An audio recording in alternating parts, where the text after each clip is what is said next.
see if this will work. I'm just going to talk about RV electrical systems.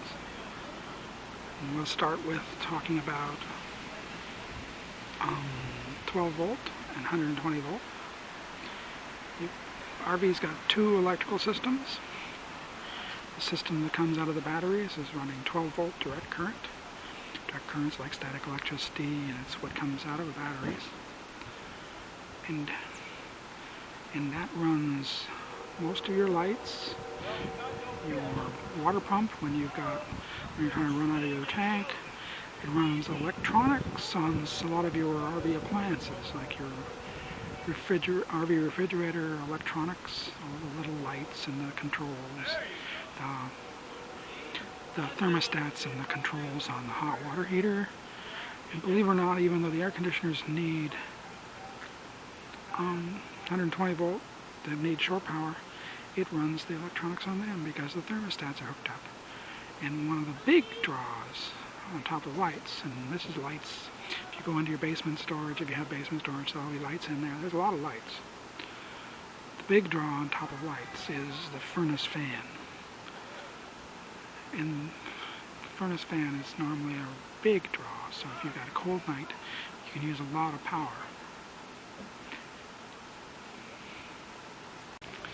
Okay, interruptions. Anyway, 12 volt comes from your batteries, runs your fans, runs your lights, runs the electronics on your RV appliances. And that's what comes out of the battery. Your 120 volt is your shore power. Your shore power or generator, or if you have an inverter hooked up to your batteries, that's where you get 120 volt alternating current from. That's your normal house current.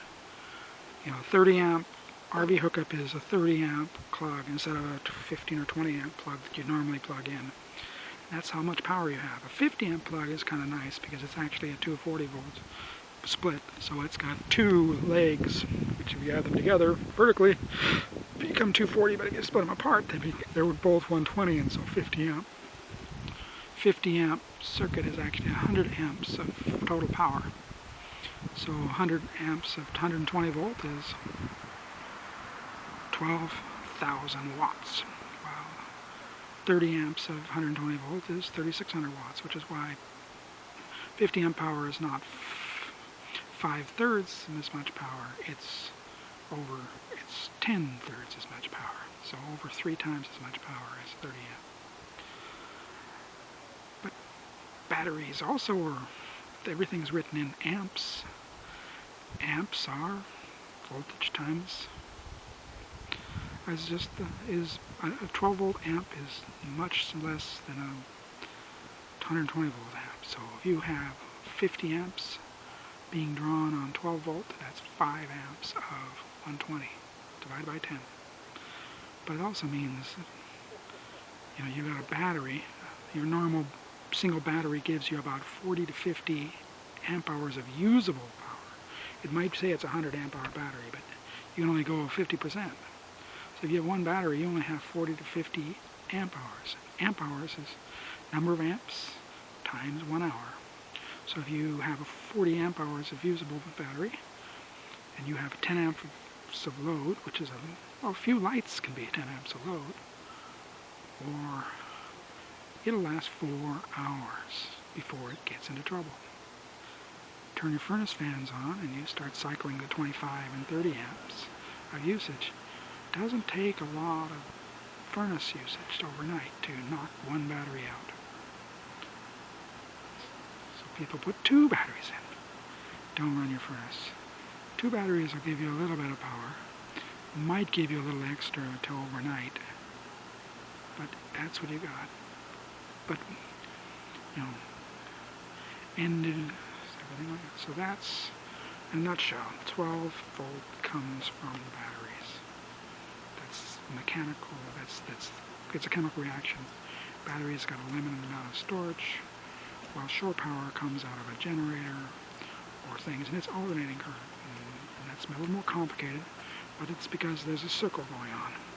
You've got a turbine running, you've got a paddle wheel running, you've got something spinning, and they put it at 60 times per second so that it's a nice even number, and that's your power. So it becomes, that's how they generate the power. They run it in, they run a diesel generator, they have a hydroelectric power plant, they have a wind turbine, and it's spinning. That's why they use a sine wave.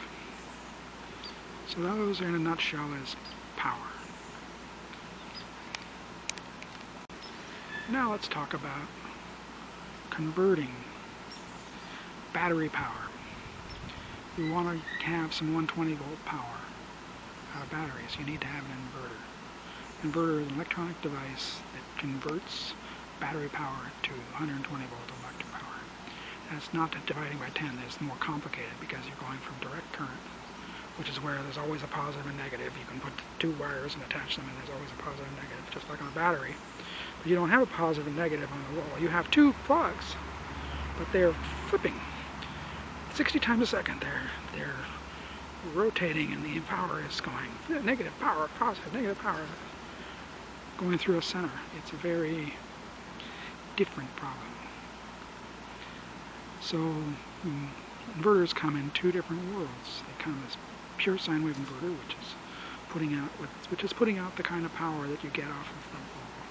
You plug in the wall, you plug in your whatever you plug in the wall, your toaster, your microwave, your RV, you get 60 hertz, very clean, fairly clean looking sine wave. The pure sine wave inverter does that. But a little cheaper version is called a modified sine wave inversion, and they've got a lot of these out there, and a lot of these people use them, and they get away with using them for many things. The modified sine wave does not put out a smooth, it puts out a steppy, jumpy thing. A lot of things run. Microwave ovens normally run, but they take a little longer to cook. Laptops and such like that often have a power brick, and the power brick doesn't really care because it's a big brick. But some of the small bricks do care, like electric toothbrushes don't often work. Sometimes burning up in 10, 20, in under a minute. I know somebody who had their inverter set to pass the power through, and the power went out, and it passed the power through, and they lost the toothbrush. And they bought another one, and they lost the second toothbrush. They realized this was a mistake. So, anyway, I got interrupted. I was talking about inverters. So inverters convert from the battery to things, but of course, I told you the amps are 10. So if you have something that needs a lot of amps, a battery cannot supply. One little battery can probably supply, they can't supply that many amps at once. I mean, if you got 40 or 50, let's call it 50 amp hours of usable, that same battery probably can't supply more than, say, 30 amps for any short period of time, maybe 40 amps. So, it will, if it's really well charged, it'll supply 50, maybe even 70 amps of power. So you normally need to run something like a microwave oven, which is 1500 watts, at 120, which means it uses about 12 or 13 amps, or you only need about 4 batteries. They're really great batteries too, like AGMs or something. But most of the time, most people buy the flooded cell, because they aren't going to run that long. And there is a difference between a deep cycle battery and a start home. Some people just go and grab a battery that fits in the hole. That's actually a starting battery, and that starting battery is not built to provide a lot of load for long. It'll probably give you more amps for a short period of time, but it will not last you.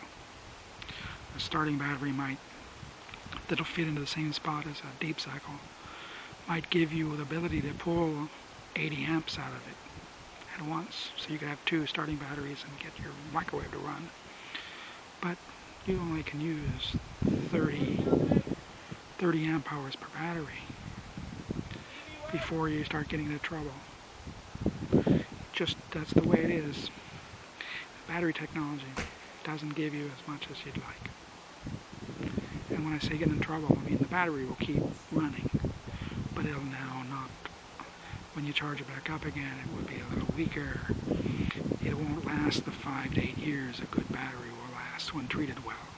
It'll last 1 to 2, and it is that drastic. It really shortens the life of a battery to drain it down hard. Starting batteries, car starting batteries, 30 to maybe 50 discharge cycles, and they're done. While a deep cycle battery can do 500 discharge cycles. Deep discharge, 500, 2,000 discharge cycles, depending on how deep you take them. Makes a big, big difference. So when you put an inverter on, you're really using a lot more battery than you think.